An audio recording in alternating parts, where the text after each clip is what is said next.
पाहत आहात महाराष्ट्र न्यूज मराठी, एक ध्येय परिवर्तनासाठी। कार्यकर्त्यांचा आमदार हरीश पिंपळे यांना लागले मंत्रिपदाचे डोहाळे। राज्यात नुकत्याच पार पडलेल्या सार्वत्रिक विधानसभा 2024च्या निवडणुकीचा निकाल 23 नोव्हेंबर रोजी जाहीर झाला असून जिल्ह्यातील नागरिकांनी महायुतीच्या उमेदवारांना पसंती दर्शवत प्रतिनिधित्वाची संधी दिली आहे। तर दुसरीकडे जिल्ह्यात महाविकास आघाडीला मात्र 3 मतदारसंघात समाधान मानावं लागलं। महायुतीची सरकार राज्यात स्थापित झाली असून मुख्यमंत्र्यांसह 2 उपमुख्यमंत्र्यांचा शपथविधी संपन्न झालाय। तर अद्याप मंत्रिमंडळ स्थापन झाले नसल्यानं महायुती सरकार मेहरबान होऊन गेल्या 5 वर्षापासून मंत्रालयापासून उपेक्षित असलेल्या अकोला जिल्ह्याला स्थान देणार का याकडे लक्ष लागलंय।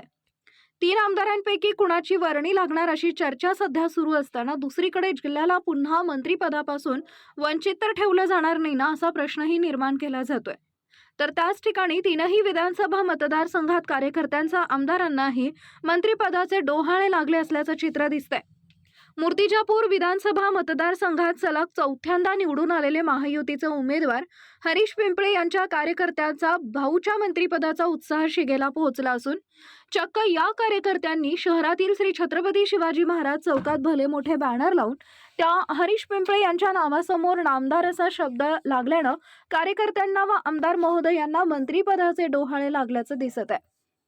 जिल्ह्यातील 5 विधानसभा मतदारसंघापैकी 3 विधानसभा मतदारसंघात महायुतीच्या उमेदवारांनी मुसंडी मारली। अनपेक्षित निकाल अशी चर्चा सुरू असताना भाजप व महायुतीच्या समर्थकांकडून मात्र हे निकाल अपेक्षितच होते असं बोललं जातंय। 3ही मतदारसंघातून महाविकास आघाडीच्या मुंड्या चित्त झाली। महायुतीकडून अकोला पश्चिम विधानसभा क्षेत्रातून रणधीर सावरकर यांना सलग 3ऱ्यांदा प्रतिनिधित्वाची संधी मिळाली। तर अकोट तेल्हारा मतदारसंघातून महायुतीचे प्रकाश भारसाकळे यांनी विजयाची हॅट्रिक केली आहे।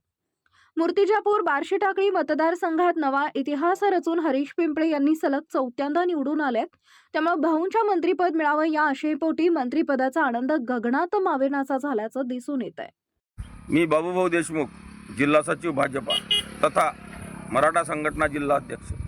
आमदार हरीशभाऊ पिंपळे 4थ्यांदा मूर्तिजापूर मतदारसंघातून भरघोस मतानं निवडून आले।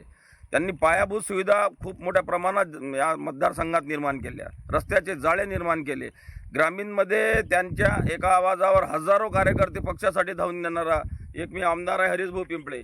अशा आमदाराला मंत्री जर केलं तर पक्षाचा पण फायदा होईल आणि जनतेचा पण खूप फायदा होईल आणि जनतेच्या सुखसोयीसाठी आमदार हरीशभाऊ पिंपळे यांना मंत्री करावे अशी माझी विनंती आहे।